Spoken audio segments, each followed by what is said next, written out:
into the MASN All Access Studios from the warehouse at Oriole Park at Camden Yards. With MASN Insider Brendan Mortensen, I'm Annie Claff, and this is the second edition of our new segment that we introduced a couple of weeks ago here on MASN All Access.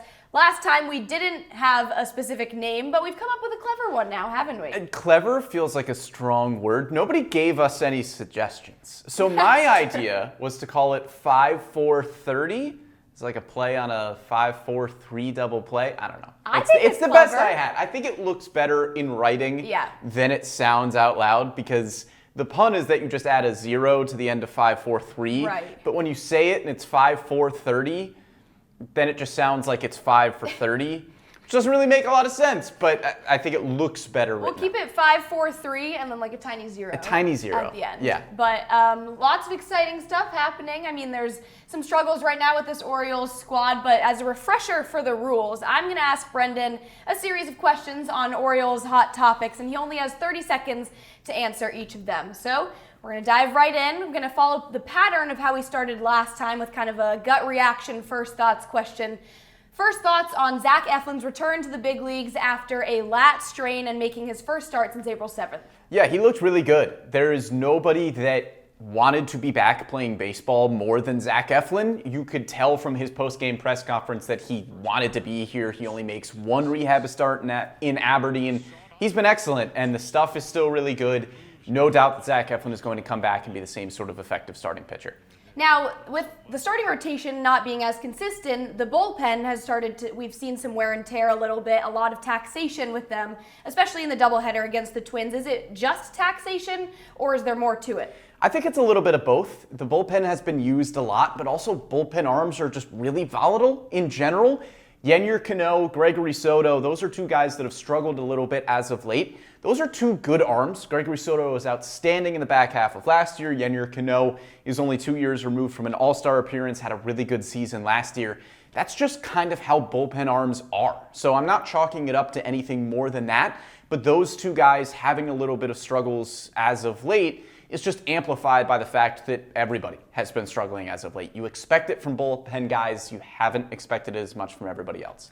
Now, speaking of struggles, on the other side of the ball, too, this offense has had its struggles throughout the season. And on the flip side, too, down in the minors, Samuel Bisayio has had a really huge comeback coming back from the IL down in Norfolk, and he's played very, very well since coming back.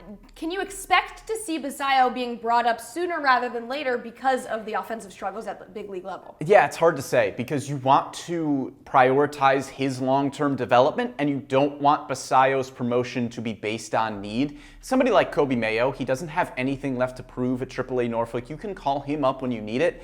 Samuel Basallo only has 40-something games of AAA experience under his belt, so you don't want to rush him at all. As you mentioned, he is pretty recently back from injury, so there is opportunity with Gary Sanchez on the injured list. Maverick Handley is up here as the backup catcher right now. Adley Rutschman has been struggling, so there is opportunity for Basallo if he were to be up in the big leagues. But you still want to prioritize his long-term development. I know there's struggles right now, but Bisayio is a guy you hope to have and succeed with for years and years and years down the line. You don't want to rush him just because the offense needs a spark. Now, we've mentioned IL and injuries a lot throughout this season. One of them, a big one, is Jordan Westberg, who's on the IL currently. What will getting him back mean to this club? Yeah, Jordan Westberg is great when he is healthy. I mean, we saw him at the beginning of the year in that Toronto series. He's outstanding. He gets hurt very early on in the year, and a lot of those poor numbers were, it seems like, because of the injuries that he was fighting through.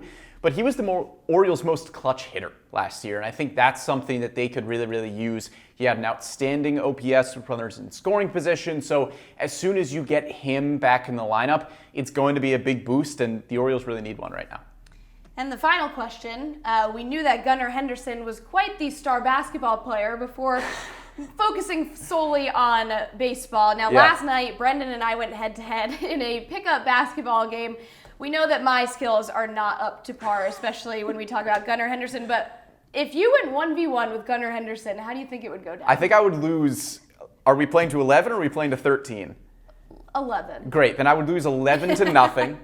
If I got the ball first, then no, I don't have a chance. But the only chance is if I were able to step really far back and hit a deep three, but he's so much taller than me that like he's too lengthy. He would block my shot. It's 11-0. He Gunnar Henderson was a stud in high school. He also is a professional athlete, so we'll give him and that.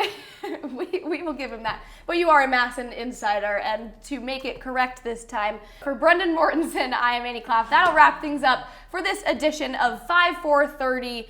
Notoriously to be better when you read it instead of say it out loud. But that'll close things up from this edition from the MASN All Access Studios. Thanks so much for tuning in.